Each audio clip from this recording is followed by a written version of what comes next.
Hello, teacher friends. It's Genta here, and we are back at it this week with another amazing episode of the Teacher Vlog. Today, we are welcoming my friend Mitchel Meighen, who is a 6th grade ELA teacher from Chicago, Illinois.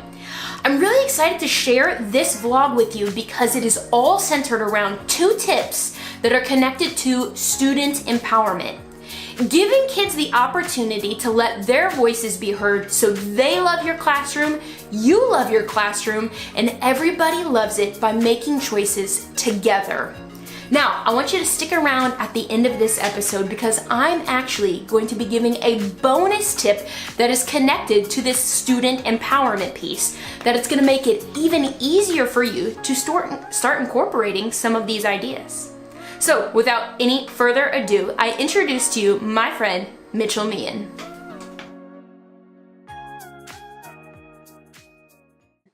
All right, Mitchel, it is so great to have you on the Teacher Vlog. I'm super excited to talk to you because you are another Illinois teacher. There's people from all over who watch this, but you are now in the big city of Chicago, right? I am. Just recently moved to Chicago about a month ago, so I've had a really good experience so far. It's been quite the transition from Pennsylvania, but I think it'll be good. It's been good since I've been here. Cool. And a middle school ELA teacher, right? Correct. 6th grade. Awesome. Okay. Well, I'm really excited to have you on the vlog because your 2 tips are kind of centered around the same idea, which is all about like student empowerment and letting kids take control and have some say in the classroom, which I think is so important. So why don't you give us just your first tip and kind of explain that a little bit? All right. So the first tip I have for just kind of allowing teachers to kind of relinquish control and give students some more say in what's going on in the classroom is I like to survey my students and kind of get their perspective on how things are going. So whether that's my performance as the teacher or the books that we're reading or the things that we're writing, I try and like to give them some say in the what we're completing during class. So those can be kind of throughout over a month or over at the end of the school year. I just like to, get their feedback. How do you think this school year went? What did you like that we did? What writing assignments really stuck out to you? What books did we read that you connected with? That kind of thing. And there's always going to be, the feedback that is, I hated the test prep that we had to do for standardized testing and that kind of thing. Right. So there's things that, you can eliminate, but it's interesting to see their different perspectives about things you maybe think didn't really go so well and they loved it. Whenever you see the results. So I usually do those anonymous because it helps them to be, a little bit more honest and transparent with me. Yeah. But it's been a really cool experience just, seeing their perspective whenever they have that opportunity to write things down and really kind of speak their mind on how things went. Yeah. You bring up a great point because I think like if we ask students what they really think, the cool thing about it is they're going to tell us, they're going to tell us exactly what they think. And I think we as teachers have to be receptive to that because you're going to get probably positive and negative feedback on that. But all of that is important to hear. I'm curious, do you do that like electronically? Do they do that like pencil paper? How do you collect that information from your kids? So I've usually done it pencil paper just because I feel like it adds that extra layer of keeping it anonymous. Sometimes if it's on through their school account on the computer or something, they still think it'll be connected to their information in some way. So I can just give them, a front and back sheet of paper, just do it as a hard copy. I put a box, on the table and away from my desk, put those in the box whenever you're finished. So they're just, as anonymous as they can possibly be. Yeah, cool. I love it. All right, awesome. So getting student feedback and then actually using that to kind of drive the next steps, that's fantastic. What is your other idea? So the other idea that I have is just kind of designing assessments and designing activities and projects throughout the class that really allow for student choice. Differentiation's been big in education for a very long time. Right. But I think that, especially in English language arts, to give projects or assessments, anything that has some type of fluidity to it where there's open for student choice. Student choice with the text that we're reading or the questions that they're responding to. I kind of want them to show me what they've learned in their own way that works the best for them. Yeah. So I try and do a lot of, open-ended assessments or open-ended projects where they can, choose something from choices I provided. And then I even usually leave it open. Like if you can think of anything else as a way to show me, X, Y, this information and you have an idea, let's talk about it. And then we can, use that definitely as well. I just think that really kind of opens up, critical thinking, lets them work on their strengths. and it makes it a little bit more fun for them too. Yeah.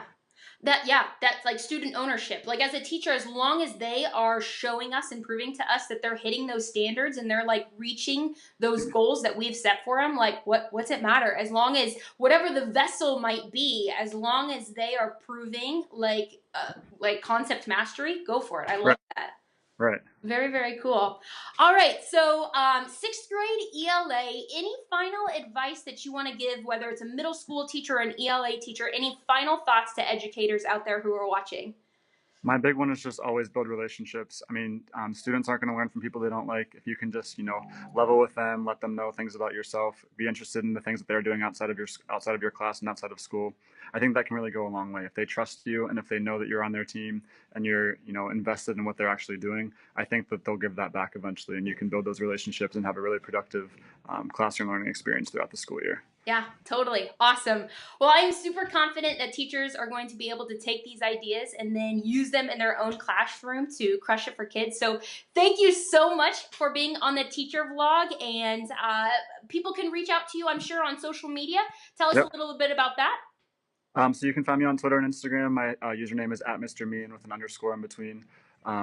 My email is also associated on there. Then I have LinkedIn as well. So I'm always open to meeting new people, bouncing ideas off each other. So I love feedback. I love meeting, getting messages and everything like that. So reach out. All right, there we have it. 2 tips to help you crush it in the classroom this week when it comes to student empowerment and giving kids choice. Now, I want to actually share a bonus tip with you on this. One of the things that Mitchel mentioned was that he got student feedback. Like, they completed surveys in order to tell him what they were loving about the classroom. So I've done something like this too, and I think the pencil paper thing is really cool and can be totally anonymous. But I have remembered in the past that some students said, "Miss G, I know you can read my handwriting. This isn't anonymous at all." And I thought, oh, okay, that's a good point. So you can use a simple tool, an electronic survey software that is really easy to use, and it's completely free. The one that I have used is called SurveyMonkey. You can actually create an account, again for free, and create an electronic survey where kids can type in their responses. Kids like it because they can use a computer or an electronic, and they are freely typing, so it's completely anonymous, and then you get feedback like that, and it's delivered to your SurveyMonkey account. Either way, whether you're doing it on pencil and paper or an electronic copy, I think gathering student feedback is so important and definitely a way to get kids involved in the decision-making process in your classroom. If you are picking up what we are throwing down here on the teacher vlog, we would love for you to share this out with other teachers in your life. This profession is all about educators coming together to crush it in the classroom for kids. Thank you so much for watching. Subscribe, like, comment, go crush it in your classroom on Monday, and remember, you got this.